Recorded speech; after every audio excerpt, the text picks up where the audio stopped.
Hello friends, welcome back to my YouTube channel SR news में आप सभी का फिर से एक बार स्वागत है। दोस्तों, उत्तर प्रदेश के पूर्व मुख्यमंत्री माननीय श्री अखिलेश यादव, जिनके चाचा शिवपाल यादव जो कि समाजवादी पार्टी के राष्ट्रीय महासचिव भी हैं, वह इन दिनों पहुंचते हैं मऊ के चिरैया कोर्ट में एक श्रद्धांजलि सभा में। और उसी सभा के दौरान पत्रकारों से कुछ सवाल पूछे जाते हैं, जो कि सुभाषपा के राष्ट्रीय अध्यक्ष ओम प्रकाश राजभर, इनको लेकर शिवपाल यादव जो एक बयान दे देते हैं और जो कि सोशल मीडिया पर बहुत ही तेजी से वायरल होने लगता है। इस बयान के दौरान शिवपाल यादव जो है वह ओम प्रकाश राजभर को खास नहीं बल्कि बहुत ही खास बता देते हैं और यहाँ तक कि उनको अपना मित्र भी बता देते हैं। अब यही बात जो है लोगों को यकीन नहीं हो रहा है कि आखिरकार कहाँ सुभाषपा के राष्ट्रीय अध्यक्ष ओम प्रकाश राजभर और कहाँ शिवपाल यादव, यह समाजवादी पार्टी के। अब इन दोनों के बीच आखिरकार इतनी नज़दीकियाँ कैसे बढ़ गई और शिवपाल यादव क्यों ओम प्रकाश राजभर की जो इतनी तारीफ करते नजर आ रहे हैं। अब यही बात किसी को हजम नहीं हो रही है कि क्या आने वाले विधानसभा 2027 के चुनाव में ओम प्रकाश राजभर जो है वह क्या फिर से एक बार समाजवादी पार्टी की तरफ मुड़ेंगे, क्योंकि 2022 के विधानसभा चुनाव के दौरान उस समय समाजवादी पार्टी के तरफ से और सुभाषपा पार्टी के तरफ से ओम प्रकाश राजभर जो है इन दोनों के बीच जो एक ही एकजुटता थी। लेकिन अचानक ऐसा क्या हो जाता है कि 2022 के ही विधानसभा चुनाव के दौरान ओम प्रकाश राजभर जो है वह बीजेपी की तरफ मुड़ जाते हैं, यानी कि वह पलट जाते हैं और उसी दौरान उनको जो है उत्तर प्रदेश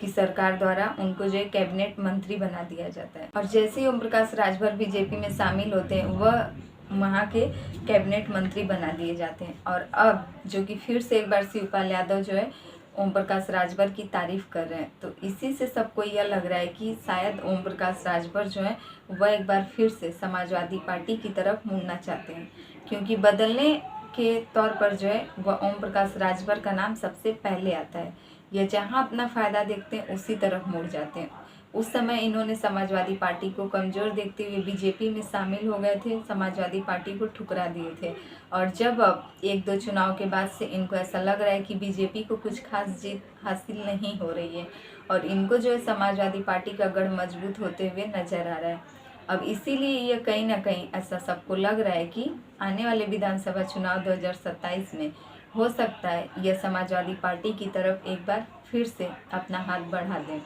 अब ओम प्रकाश राजभर भी सबके सामने बयान देते हैं कि बीजेपी का डेरा जो है कि आजमगढ़ रहने वाला है, तो इसी पर शिवपाल यादव भी वह तगड़ा जवाब देते हैं और इसका करारा जवाब देते हुए वह कहते हैं कि आजमगढ़ जो है वह भले ही बीजेपी का डेरा हो, लेकिन यह बीजेपी वाले जो हैं यह सिर्फ बौखला गए हैं और बौखलाहट के मारे यह लोग क्या कह रहे हैं इन्हें खुद कुछ नहीं पता। क्योंकि आजमगढ़ पूर्वांचल जो है जहां से समाजवादी पार्टी को एक बहुत बड़ी जीत हासिल हुई है 2024 में, और अब जैसे ही अखिलेश यादव यहाँ पर अपने घर को पीडीए भवन को जिस प्रकार से तैयार करते हैं, अब यहाँ पर 2027 के चुनाव में समाजवादी पार्टी को आजमगढ़ पूर्वांचल से एक बहुत ही बड़ी जीत हासिल होगी और इसमें कोई भी दो राय नहीं है। यह बात जो है शिवपाल यादव राजभर के बयान पर उनको जवाब के तौर पर देते हैं, क्योंकि आजमगढ़ जो है और पूर्वांचल यहाँ की सीटों पर सबसे ज़्यादा जो है कि अब कब्जा होने वाला है समाजवादी पार्टी का। और यहाँ से बीजेपी को पहले भी निराशा हाथ लगी थी और आगे भी बीजेपी को निराशा ही हाथ लगेगी। जैसे ही शिवपाल यादव ओम प्रकाश राजभर को कुछ खास अपना दोस्त बताने लगे हैं, चारों तरफ यह चर्चाएं होने लगी हैं कि क्या ओम प्रकाश राजभर शिवपाल यादव के बीच कोई ऐसी बातचीत चल रही है, इन लोगों की नज़दीकियाँ इस प्रकार से बढ़ रही है। आखिर इसके पीछे का कारण क्या होने वाला है? क्या 2027 के विधानसभा चुनाव में ओम प्रकाश राजभर समाजवादी पार्टी में शामिल हो सकेंगे? अब देखना यही है कि आगे क्या होता है। लेकिन इधर जो है ओम प्रकाश राजभर का एक बयान भी आ जाता है, जिसको लेकर वहाँ पत्रकार शिवपाल यादव से सवाल कर बैठते हैं कि इन लोगों का कहना है कि समाजवादी पार्टी के जो कांवड़ियों में हुड़दंगई की घटना सबके सामने आ रही है, यह सब जो है सपा के ही कांवड़ियों का उपद्रव है। इस पर शिवपाल यादव कहते हैं कि ये लोग बौखलाहट के मारे बहुत कुछ कह सकते हैं और बीजेपी किस प्रकार की है और बीजेपी के लोग किस प्रकार से कांवड़ यात्रा में शामिल होकर उपद्रव कर रहे हैं, यह सिर्फ हमारे पार्टी समाजवादी पार्टी को बदनाम किया जा रहा है, जो कि उत्तर प्रदेश की मौजूदा सरकार योगी आदित्यनाथ कांवड़ियों पर फूल बरसा रही है। लेकिन हमारे देश के सेना, हमारे देश के जवानों का जिस प्रकार से उन पर अत्याचार किया जा रहा है, अभी रेलवे स्टेशन पर सीआईएसएफ के जवान को जिस तरीके से कांवड़ियों द्वारा पीटा गया था,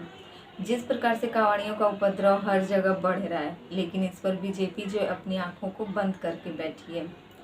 तो कहीं ना कहीं पूरे कांवड़ यात्रा में जो भी उपद्रव हो रहा है कांवड़ियों का, इसके पीछे बीजेपी का ही हाथ है। और शिवपाल यादव जो है उत्तर प्रदेश के ऊर्जा मंत्री AK शर्मा को भी नहीं छोड़ते, वह उनको भी, उनके ऊपर भी तंज कसते हुए कहते हैं कि उत्तर प्रदेश में जो है बिजली विभाग में भ्रष्टाचार बहुत ही चरम सीमा पर पहुंच चुका है। और अगर हमारे समाजवादी पार्टी को पूर्वांचल से जीत हासिल होती है तो हम आने वाले समय में पूर्वांचल को एक विकास का मॉडल बना देंगे, जिसके बाद से पूर्वांचल विकास के मॉडल से जाना जाएगा। और वहीं AK शर्मा जो है, ये जिस प्रकार से बिजली विभाग में भ्रष्टाचार को चरम सीमा पर पहुंचा चुके हैं, यहाँ तक कि बिहार में भी बिजली का यही हाल है। कई दिनों से सोशल मीडिया पर वायरल वीडियो और हर एक खबर के बाद से ऊर्जा मंत्री AK शर्मा जैसे एक्शन में आते हैं, सभी अधिकारियों को एकजुट कर उनको डांट फटकार लगाते हैं। लेकिन इसमें सबसे ज़्यादा कमजोरी AK शर्मा की है कि वह अपने ऊर्जा विभाग को जो है, अब बिजली विभाग को है, नहीं संभाल पा रहे हैं। अगर वह नहीं संभाल पा रहे हैं तो उन्हें उस विभाग से हट जाना चाहिए था। लेकिन इस प्रकार से भ्रष्टाचार को और ऊपर तक पहुंचाने में, जिसमें कि आम जनता को काफ़ी दिक्कतों का सामना करना पड़ रहा है। अब शिवपाल यादव यह भी कहते हैं कि हमारे समय में जो कि ब्रिज बनने के लिए एक ऐसे ठेकेदारों को उसका ठेका दिया जाता था जो कि विदेश तक काम करते थे, और अब वहीं उत्तर प्रदेश में जितने भी ब्रिज तैयार किए जा रहे हैं, उन सब ब्रिजों को तैयार करने के लिए आम जनताओं को ठेका दिया जा रहा है। इसका जीता जागता उदाहरण हम सबके सामने आ रहा है। और यह सब योगी सरकार में हो रहा है, बीजेपी सरकार के अंदर हो रहा है, क्योंकि उन लोगों को भ्रष्टाचार करना है, और भ्रष्टाचार करने के लिए वह आम जनता की जिंदगियों से खिलवाड़ कर रहे हैं। जिस प्रकार से ब्रिज बनाने के लिए प्राइवेट ठेकेदारों को उसका ठेका दे रहे हैं, आए दिनों एक के बाद एक ब्रिज गिरते हुए हम सबके सामने आ रहे हैं। और इसका जीता जागता उदाहरण है कि बीजेपी सरकार भ्रष्टाचार के लिए कुछ भी कर सकती है। तो अब देखना यह है कि 2027 के विधानसभा चुनाव में क्या शिवपाल यादव और ओम प्रकाश राजभर एक हो पाएंगे और समाजवादी पार्टी को जीत दिलाते हैं, या फिर ओम प्रकाश राजभर जो है वह बीजेपी में ही शामिल रहेंगे। तो इन सब को लेकर आपकी जो भी राय कमेंट करके ज़रूर बताइएगा। और हमारे चैनल पर नए हैं तो प्लीज़ हमारे चैनल को सब्सक्राइब कर दें, और वीडियो पसंद आए तो लाइक कमेंट जरूर कीजिएगा।